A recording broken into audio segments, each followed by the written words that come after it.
Hello everyone, welcome back to my channel Khandelkar academy.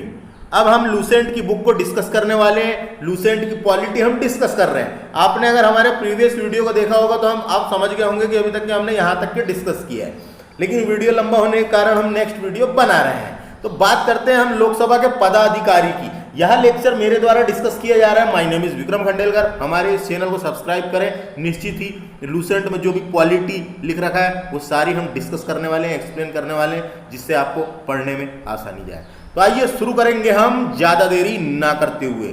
तो बात करते हैं हम सबसे पहले लोकसभा को हमने डिस्कस कर लिए हैं, तो लोकसभा के पदाधिकारी की। तो आप जानते हैं इसमें एक अध्यक्ष तथा उपाध्यक्ष होता है और एक महासचिव भी होता है ना। तो सबसे पहले बात करेंगे हम संविधान के अनुच्छेद 93 के अनुसार लोकसभा स्वयं ही अपने सदस्यों में से एक अध्यक्ष और उपाध्यक्ष चुनती है। जो लोकसभा होती है, लोकसभा में जितने भी सदस्य होते हैं वो सदस्य मिलके यानी 545 सदस्य मिलके खुद के लिए लोकसभा के लिए एक अध्यक्ष और एक उपाध्यक्ष चुनते हैं। एक अध्यक्ष और एक उपाध्यक्ष चुनते हैं। तो ये इसमें कोई दिक्कत आपको कभी पूछेगा लोकसभा का और उपाध्यक्ष और अध्यक्ष के बारे में कहाँ लिखा है? लोकसभा के अध्यक्ष और उपाध्यक्ष के बारे में अनुच्छेद 93 यानी आर्टिकल 93 में एक अध्यक्ष और एक उपाध्यक्ष होगा लोकसभा का, है ना। तो ये समझ में आ गया। उसके बाद अगला फैक्ट देखते हैं। प्रत्येक आम चुनाव के पश्चात जो आम चुनाव होते हैं उन्हें आम चुनाव कहते हैं, और जो बाद में चुनाव होते हैं या फिर वो फिर से जो चुनाव होते हैं, कोई इस्तीफा दे देता है या किसी का निधन या त्यागपत्र, वो उसको उपचुनाव कहते हैं। तो प्रत्येक आम चुनाव के पश्चात जब लोकसभा पहली बार आयोजित की जाती है, चुनाव के बाद जब लोकसभा पहली बार आयोजित की जाती है, तो प्रोटेम स्पीकर के द्वारा, ये याद रखना है, प्रोटेम स्पीकर के द्वारा नए निर्वाचन सदस्यों को शपथ दिलाई जाती है। जितने भी सदस्य होते हैं वहां पे चुन के जाते हैं, उनको शपथ कौन दिलाता है? प्रोटेम स्पीकर दिलाता है। अब उन सदस्यों में से ही एक जो वरिष्ठ होता है, ये जो बुजुर्ग होता है, जो सीनियर आदमी होता है, उसे प्रोटेम स्पीकर बना दिया जाता है। प्रोटेम स्पीकर बना दिया जाता है। प्रोटेम स्पीकर का मतलब ही होता है अस्थायी अध्यक्ष बना दिया जाता है। अस्थायी अध्यक्ष, प्रोटेम एक संस्कृत शब्द है जिसका अर्थ होता है कुछ समय के लिए अध्यक्ष। तो एक अस्थायी अध्यक्ष बना दिया जाता है। प्रोटेम स्पीकर एक अस्थायी अध्यक्ष होता है। इसकी नियुक्ति, प्रोटेम स्पीकर की नियुक्ति राष्ट्रपति के द्वारा की जाती है। नए सदस्यों को शपथ दिलाता है। ये जितने भी सदस्य चुन के आते हैं, ये खुद भी तो चुन के ही आता है ना, लेकिन राष्ट्रपति इसकी नियुक्ति कर देता है। फिर ये जो है, ये सब जितने भी सदस्य हैं चुन के आए, बोले सब बैठो लाइन से, ये सब खड़े हो और चलो लो शपथ, तो सब नए लोगों को शपथ दिलाता है ना। वर्तमान में कौन है प्रोटेम स्पीकर, ये आपको पता करना है और कमेंट करके बताना है। तो नए स्पीकर के द्वारा नए निर्वाचित सदस्यों को शपथ दिलाई जाती है। प्रोटेम स्पीकर कुछ समय तक कार्य करता है, मात्र कुछ समय तक कार्य करता है प्रोटेम स्पीकर। जब तक नया अध्यक्ष और नया उपाध्यक्ष का चयन नहीं कर लिया जाता, तब तक ही प्रोटेम स्पीकर कार्य करता है। जैसे ही नया अध्यक्ष चुन के होता है तो बोले अब तुम संभालो दादा, हमारा काम हो गया। तो ये कुछ समय के लिए बनता है। समझ में आया? ये कुछ समय के लिए बनता है, तो इसका अर्थ होता है कुछ समय के लिए अध्यक्ष। तो प्रोटेम स्पीकर से जो भी क्वेश्चन आएंगे तो समझ में आ गया अब आपको प्रोटेम स्पीकर कौन होता है, क्या होता है, कभी पूछा तो बहुत आसान है। यह अस्थायी अध्यक्ष होता है। इसकी नियुक्ति राष्ट्रपति के द्वारा की जाती है। नए सदस्यों को शपथ दिलाता है और वर्तमान में कौन है ये आपको जानना है। तो ये समझ में आ गया। अब बात करते हैं आगे। अध्यक्ष उपाध्यक्ष को और उपाध्यक्ष अध्यक्ष को त्यागपत्र देते हैं। यानी अध्यक्ष को अगर नहीं रहना तो उपाध्यक्ष को देते हैं, और उपाध्यक्ष को नहीं रहना तो अध्यक्ष को। एक मेक को देते हैं, एक हाथ से ले और एक हाथ से दे, यानी एक मेक को अध्यक्ष देगा उपाध्यक्ष को, मेरे को नहीं रहना है, और उपाध्यक्ष बोलता है अध्यक्ष को, बोले मेरे को नहीं रहना है, ले पकड़, है ना, त्यागपत्र। तो ये याद रखना है, अध्यक्ष उपाध्यक्ष को और उपाध्यक्ष अध्यक्ष को, एक मेक को अध्यक्ष उपाध्यक्ष को देगा, उपाध्यक्ष अध्यक्ष को देगा, एक मेक को त्यागपत्र देते हैं। त्यागपत्र का मतलब आप समझ गए होंगे, पद त्याग करने के लिए। लोकसभा के अध्यक्ष के रूप में शपथ नहीं लेता। यह बात याद रखना, पूछा जा सकता है कभी क्वेश्चन। लोकसभा का जो अध्यक्ष होता है वो अध्यक्ष के रूप में शपथ नहीं लेता, वो अध्यक्ष के रूप में शपथ नहीं लेता। बल्कि सामान्य सदस्य के रूप में शपथ लेता है, बल्कि सामान्य सदस्य के रूप में शपथ लेता है। जो लोकसभा का अध्यक्ष होता है वो भी तो वहां से चुन के आया है, वो भी तो लोकसभा में से एक ना एक लोकसभा का निर्वाचन क्षेत्र से चुन के आया है। तो लोकसभा का जिसको अध्यक्ष बनाते हैं, तो लोकसभा का अध्यक्ष के रूप में शपथ नहीं लेता, बल्कि सामान्य सदस्य के रूप में शपथ लेता है। ये वाला क्वेश्चन आपको बन सकता है कभी कि इनमें से कौन शपथ नहीं हो लेता, तो लोकसभा का अध्यक्ष जो है वो शपथ नहीं लेता, वो सामान्य सदस्य के रूप में शपथ लेता है। तो ये याद रखना, ये क्वेश्चन कभी बन सकता है वनडे एग्जामों में। अब देखो समझ में आ गया, 14 दिन के पूर्व सूचना देकर लोकसभा के तत्कालीन समस्त सदस्यों के बहुमत से पारित संकल्पों द्वारा अध्यक्ष और उपाध्यक्ष को पद से हटाया जा सकता है। तो यहां पे बात की गई है कि अध्यक्ष और सदस्य को, यानी अध्यक्ष और उपाध्यक्ष को पद से कैसे हटाया जाएगा उसकी बात की गई है। अध्यक्ष का मतलब ही स्पीकर होता है, आप जानते हैं, है ना। तो सबसे पहले तो याद रखिए अध्यक्ष को चुनाव कैसे होता है। तो लोकसभा के सदस्यों द्वारा, लोकसभा में जितने भी सदस्य हैं उन लोग मिलकर अपना अध्यक्ष चुन लेते हैं, है ना, अध्यक्ष चुन लेते हैं। इसका कार्यकाल कितना होता है लोकसभा का, तो लोकसभा के स्पीकर का या अध्यक्ष का कार्यकाल लोकसभा के बराबर ही होता है। लोकसभा जब तक रहेगी, जब तक रहेगा वो। लोकसभा का अध्यक्ष अलग से शपथ नहीं लेता, ये भी याद रखना है। और अध्यक्ष जो है उपाध्यक्ष को त्यागपत्र देता है, और उपाध्यक्ष जो है अध्यक्ष को त्यागपत्र देता है। लोकसभा का पीठासीन भी होता है। ये जो अध्यक्ष होता है ये लोकसभा का पीठासीन अधिकारी, यानी पीठासीन का मतलब यहाँ पे क्या बोलेंगे हम, जो अध्यक्ष के आसन पर बैठा हो उसे ही पीठासीन कहते हैं। तो ये समझ में आ गया। अब बात करते हैं, इसको हटाए जाने की बात की गई है।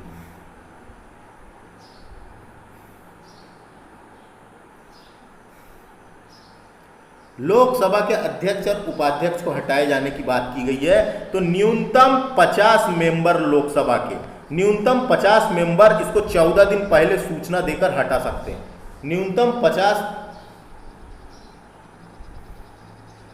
50 सदस्यों का अगर समर्थन मिलता है तो लोकसभा के सदस्य को हटा देंगे कि बोले सही नहीं है ये, है ना। और बहुमत, कभी पूछा कितने बहुमत द्वारा, तो विशेष बहुमत 2/3 बहुमत के द्वारा, विशेष 2/3 बहुमत के द्वारा हटाया जा सकता है।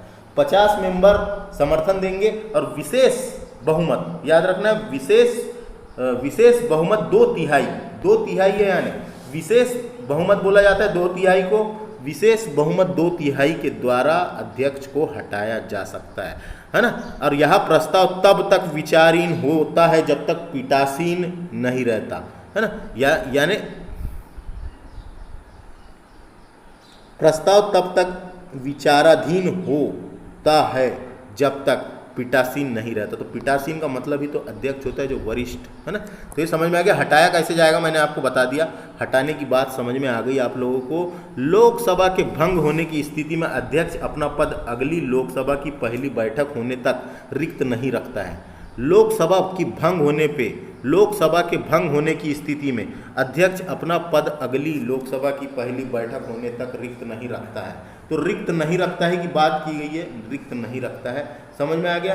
क्योंकि महासचिव भी होता है तो महासचिव भी संभालता है, तो ये समझना है। अब बात करते हैं अगला फैक्ट की क्या लिखा है। लोकसभा के अध्यक्ष की अनुपस्थिति में उपाध्यक्ष, लोकसभा की अध्यक्ष की अनुपस्थिति में उपाध्यक्ष और उपाध्यक्ष की अनुपस्थिति में राष्ट्रपति द्वारा बनाए गए वरिष्ठ सदस्यों का, राष्ट्रपति के द्वारा बनाए गए वरिष्ठ सदस्यों का के पैनल में, राष्ट्रपति 10 पैनल बनाता है, 10 वरिष्ठ सदस्यों का पैनल बनाता है।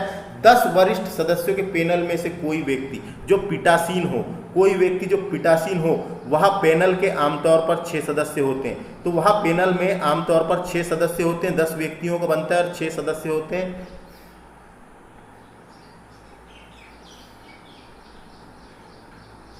जो ये पीठासीन का मतलब, पीठासीन होता है तो पीठासीन का मतलब जो अध्यक्ष के रूप में कार्य कर सके, बैठ सके, उसको पीठासीन कहते हैं। तो ये वाले फैक्ट को समझना है, बहुत आसान है। लोकसभा के अध्यक्ष की अनुपस्थिति में उपाध्यक्ष और उपाध्यक्ष की भी अनुपस्थिति में राष्ट्रपति द्वारा बनाए गए वरिष्ठ सदस्यों के पैनल में से कोई व्यक्ति को पीठासीन बना दिया जाता है। पीठासीन होता है जो पैनल में आमतौर पर 6 सदस्य होते हैं, 10 सदस्य वाला वो पैनल होता है। तो यहाँ तक समझ में आ गया कि आपको, यहाँ तक कि मैंने लोकसभा के अध्यक्ष के पदाधिकारी और महासचिव भी होता है। तो वर्तमान में कौन है महासचिव, ये आपको याद रखना है। अब आगे देखते हैं, देखिए लोकसभा अध्यक्ष के कार्य एवं अधिकार दिए हुए हैं कि लोकसभा अध्यक्ष या स्पीकर को क्या क्या शक्तियां प्रदान किया गया है और क्या क्या अधिकार हमारे भारतीय संविधान ने दिया है, तो उसको हम डिस्कस करते हैं यहाँ पे। तो सदन के सदस्यों के प्रश्नों को स्वीकार करना इसका काम है। जो सदन में जो भी प्रश्न पूछे जाते हैं तो सदन के सदस्यों के प्रश्नों को स्वीकार करना, जिसे नियमित करना व नियम के विरुद्ध घोषित करना। जिसे नियमित करना यानी सही है, नियमित है, आंदो, और नियम के विरुद्ध घोषित करना, अगर नियम के विरुद्ध का प्रश्न है तो उसे घोषित करना। किसी विषय को लेकर प्रस्तुत किए जाने वाले कार्य स्थगन प्रस्ताव अध्यक्ष की अनुमति से पेश किए जाते हैं। तो किसी विषय से लेकर जो प्रस्तुत किए जाने वाले कार्य स्थगन प्रस्ताव अध्यक्ष की अनुमति से पेश किए जाते हैं। तो लोकसभा के कार्यों का संचालन व नियंत्रण करना भी लोकसभा के अध्यक्ष का कार्य है। लोकसभा के कार्यों का संचालन और नियंत्रण करना भी इसका एक प्रकार का काम है। और लोकसभा के सचिवालय पर नियंत्रण, लोकसभा का एक सचिवालय होता है, तो लोकसभा के सचिवालय पर भी इसी का नियंत्रण होता है। सदस्य समिति की अध्यक्षता भी करता है ये। सदस्य समिति जो होती है उनमें अध्यक्ष भी नियुक्त करता है सदस्य समिति। जैसे कभी आपको पूछा जा सकता है लोक लेखा समिति की अध्यक्षता कौन करता है, तो लोकसभा अध्यक्ष करता है। लोक लेखा समिति की अध्यक्षता कौन करता है, लोकसभा अध्यक्ष, है ना। ये गणपूर्ति को भी देखता है, वहां पे कोरम यानी कितने सदस्य मौजूद है ना सदन में, उसको भाषण के लिए संयुक्त अधिवेशन की अध्यक्षता भी लोकसभा अध्यक्ष करता है। जो संयुक्त अधिवेशन बुलाया जाता है उसका भी लोकसभा का अध्यक्ष करता है। और आगे पढ़ते हैं, उसके बाद बताऊंगा मैं आपको। वह विचाराधीन विधेयक पर बहस रुकवा सकता है। वह विचाराधीन, जो विचार के लिए रुका हुआ विधेयक है उस पर जो बहस हो रही है उसको भी रुकवा सकता है लोकसभा अध्यक्ष। ये पावर दिए गए हैं। संसद सदस्यों को भाषण देने की अनुमति देना, जो संसद के सदस्य होते हैं उनको भाषण देने की अनुमति देना और भाषणों का क्रम व समय निर्धारित करना, ये भी काम लोकसभा अध्यक्ष का होता है। उसके अलावा विभिन्न विधेयकों व प्रस्ताव पर मतदान करवाना,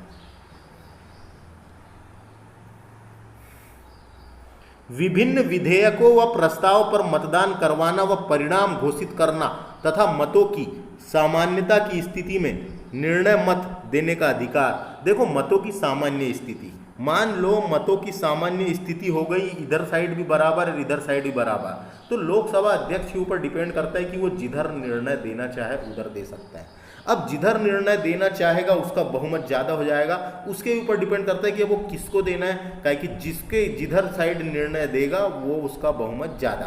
तो यहाँ बताया गया है कि मतों की सामान्य स्थिति में निर्णायक मत देने का अधिकार भी लोकसभा अध्यक्ष का होता है।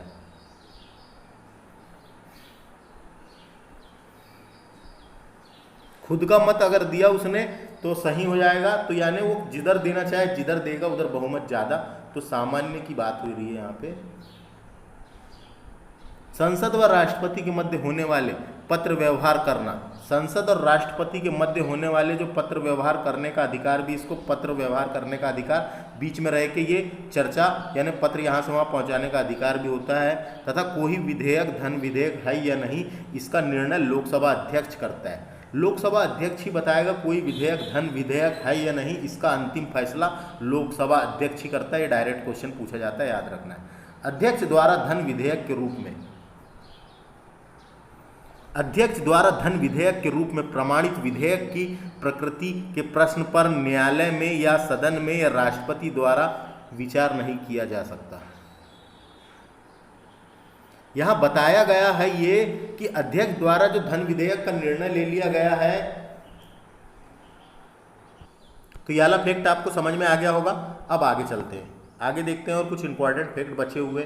8वें नंबर का फैक्ट देखिए, यदि उसकी आज्ञा से, किसकी आज्ञा से, लोकसभा अध्यक्ष की आज्ञा से कोई विधेयक गजट में प्रकाशित हो जाता है। गजट का मतलब राजपत्र, गजट में प्रकाशित हो जाता है, राजपत्र यानी सरकारी सूचना में प्रकाशित हो जाता है, तो उसे पेश करने के लिए किसी प्रस्ताव की आवश्यकता नहीं होगी। तो वो जो गजट होगा उसको पेश करने के लिए, समाचार यानी सरकारी सूचना जो होगी उसको पेश करने के लिए किसी की आवश्यकता नहीं रहेगी, किसी की आवश्यकता नहीं रहेगी, ये बताया गया है। यदि उसकी आज्ञा से कोई विधेयक गजट में प्रकाशित हो जाता है तो उसे पेश करने के लिए किसी प्रस्ताव की आवश्यकता नहीं होगी। लोकसभा में विपक्ष का नेता को राज्य कोष से वेतन प्राप्त होता है। राज्य कोष से वेतन प्राप्त होता है। राज्य कोष का मतलब यहां पे क्या है? सरकारी खजाना। तो लोकसभा के विपक्ष का नेता, लोकसभा में विपक्ष का नेता को राज्य कोष से वेतन प्राप्त होता है और वह उसे कैबिनेट स्तर के मंत्री के समान समस्त 5वीं सुविधाएं प्राप्त होती है। 5वीं सुविधाएं यानी 5 सुविधाएं जो होती है वो प्राप्त होती है विपक्ष के नेता को। और विपक्ष का नेता कब बन सकता है? न्यूनतम 55 सांसद वाला दल ही लोकसभा में विपक्षी दल होने का दावा कर सकता है। इसको याद रख लीजिए आप। विपक्ष का दल किसे बनाया जाएगा, किसे घोषित किया जाता है, इसको मान्यता भी लोकसभा अध्यक्ष देता है। तो न्यूनतम 55 सांसद वाला या सदस्य वाला दल ही लोकसभा में विपक्षी होने का दावा कर सकता है। ये नोट याद रखना है। लोकसभा यानी प्रथम लोकसभा का कार्यकाल कब हुआ था? तो आप जानते होंगे 1951-52 में पहले आम चुनाव हुए थे और भारत में यानी प्रथम लोकसभा का कार्यकाल 17 अप्रैल 1952 से 4 अप्रैल 1957 तक यानी 5 साल रही है। तो प्रथम लोकसभा का कार्यकाल पूछा जा सकता है फ्रेंड्स, तो याद रखना है 17 अप्रैल 1952 से। और हमने राज्यसभा के टाइम पे ही पढ़े थे, प्रथम राज्यसभा कब शुरू हुई थी? राज्यसभा की पहली बैठक देखो यहाँ पे 3 अप्रैल 1952 है ना। वैसे ही यहाँ पे इसको याद रखना है, दोनों परीक्षा में आ सकते हैं। तो ये प्रथम कार्यकाल 17 अप्रैल 1952 से 4 अप्रैल 1957 तक रहा है। और लोकसभा के प्रथम अध्यक्ष थे, क्या नाम है उनका? गणेश वासुदेव मावलांकर। एवं उपाध्यक्ष थे प्रथम एम अनंत श्यानम अयंगर, अनंत श्यानम अयंगर। तो पहले अध्यक्ष और उपाध्यक्ष दोनों का नाम याद रखना है। और वर्तमान वाले क्या क्या याद रखना है आपको? वर्तमान के अध्यक्ष कौन है, वर्तमान के उपाध्यक्ष कौन है और वर्तमान के महासचिव कौन है, ये परीक्षाओं में पूछे जाते हैं। तो अब हम आगे डिस्कस करेंगे, लोकसभा के अध्यक्ष का क्रम भी देख लेंगे और किन से क्या क्वेश्चन बन सकते हैं। कम से कम जानकारी के लिए तो पता होना कि कौन लोकसभा के अध्यक्ष अभी तक रहे हैं। तो आगे डिस्कस करते हैं हम लोकसभा के अध्यक्ष। तो लोकसभा के अध्यक्ष हम इसके बाद वाले लेक्चर में डिस्कस करेंगे। वीडियो थोड़ा सा हो गया लंबा, और जब लंबा हो जाता है तो आप लोग देखते नहीं। तो हमारे इस चैनल को सब्सक्राइब करें और वीडियो को शेयर करना बिल्कुल ना भूलें। इसके बाद वाले लेक्चर में हम लोकसभा के अध्यक्ष डिस्कस करेंगे और आगे का जो पॉलिटी है लूसेंट में उसको डिस्कस करेंगे। Thanks for watching. नमस्ते।